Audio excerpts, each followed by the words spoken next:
evil must be punished. Alrighty, number one. I like the song in the background, but turn it down. I'd rather hear you than the song necessarily. Number two, the name Ham is straight out of the Bible. You have a Bible name. Number three, you can't necessarily see the words coming out of my mouth, can you? And if you sit there and you jump up and down, let me see the words coming out of me. Well, I can't do that, can I? You cannot see words coming out of my mouth. You get the result of those words via sound vibrations in your ears, but you cannot see the words coming out of my mouth. Can you? And no amount of sitting there begging to see the words is going to make them appear, is it? Do you get it now, Mr. Neanderthal? Further, science itself suggests that yes, indeed, there are more than one plane of existence. I believe it was quantum physics, but it may have been something else. But yes, science is backing me up, not you, because you're a Neanderthal. You didn't take the time to actually do a little bit of research, a little bit of study. You just leapt out there, hacking and slashing away and hitting nothing but air.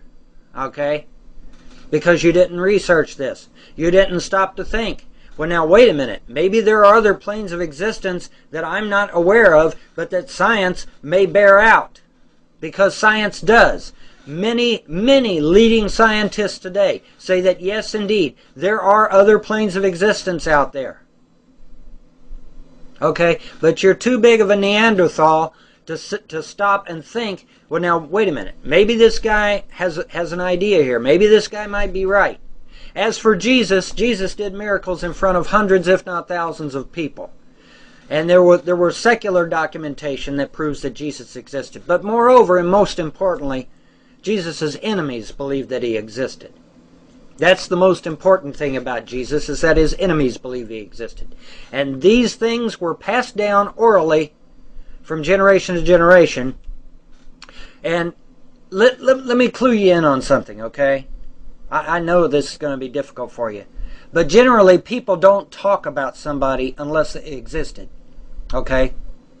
Especially when it comes to thousands of people. They're not going to sit around and talk about somebody that didn't exist.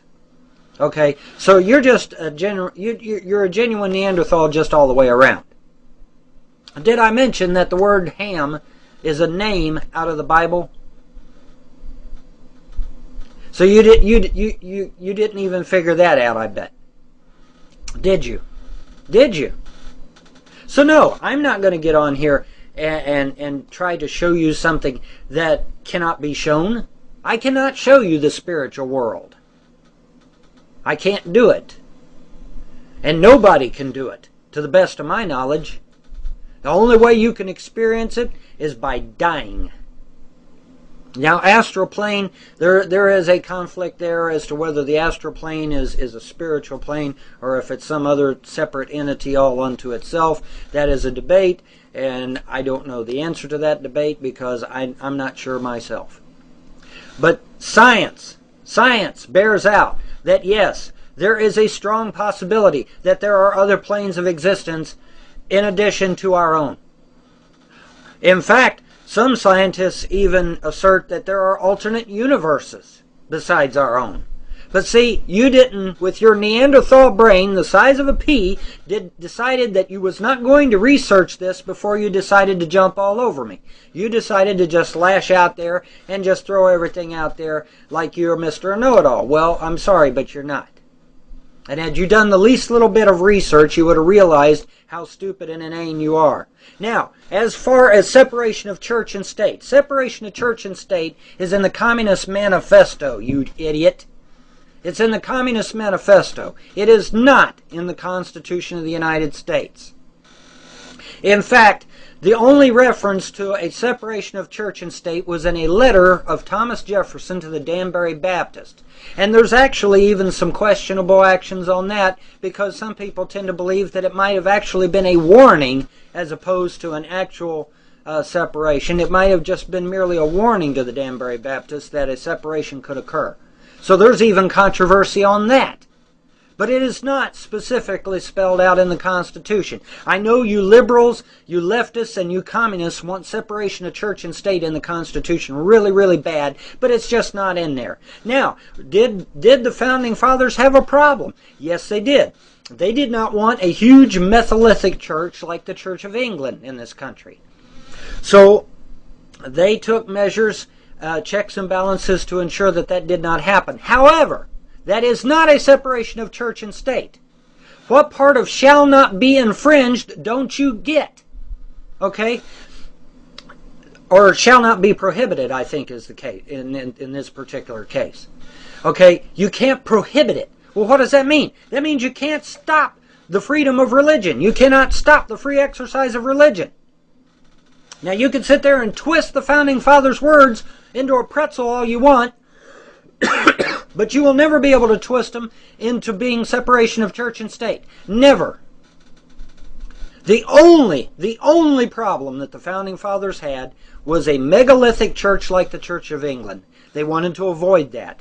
But that is not separation of church and state. That's merely hindering a huge Methodistic church from being established in this country. But that's not separation of church and state as it's come to be known. Separation of church and state, as it's come to be known, is to stifle freedom of religion in this country. And that's not in the Constitution, because the Constitution says the exact opposite. Doesn't it? But see, you didn't stop to think. Okay? You decided to, you didn't do the least little bit of research. You just leapt out there and you just lost. Okay, I don't know what was going on inside your mind, but you're just clueless. You know nothing about the Founding Fathers, you know nothing about the Constitution, you know nothing about the spiritual realm, and you just sit there and you get on here on YouTube acting like you know what the hell you're talking about, and you don't have the first clue. You don't have the first clue. So no, I can't show you another plane of existence because I myself can't even see the daggone thing. I work with it, but that doesn't mean I can show it to you.